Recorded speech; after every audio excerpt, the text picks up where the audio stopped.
জান্নাতি পোশাক কে সর্বপ্রথম পাবে, কে পরবে? নবী বলেন, আয়েশা রে, জান্নাতি পোশাক সর্বপ্রথম আমি রাসূলুল্লাহ পাবো, কিন্তু আমি নবী সর্বপ্রথম পরব না।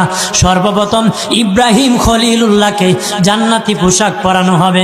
কেন জানুনি? ইব্রাহিম নবীকে নমরুদের আগুনে যখন ফেলে দেওয়া হয়েছিল, দুনিয়ার সব ছেড়ে দিয়েছিল, বাড়ি ছেড়ে দিয়েছিল, সম্পদ ছেড়ে দিয়েছিল, মা বাবা ছেড়ে দিয়েছিল, এমনকি গায়ের জামা যখন খুলে নেয়, ইব্রাহিম কয়েক কাপড় ছেড়ে দিতে পারি, আমার আসমানের মালিককে ছেড়ে দিতে পারি না। ওই দিন আল্লাহ ইব্রাহিমের সাথে অঙ্গীকার করেছিল, ইব্রাহিম আজকে তোমাকে সকলের সামনে উলঙ্গ করে লজ্জায় ফেলে দিয়েছি ইব্রাহিম, তারপরে তুমি আমাকে ছাড়ো নাই।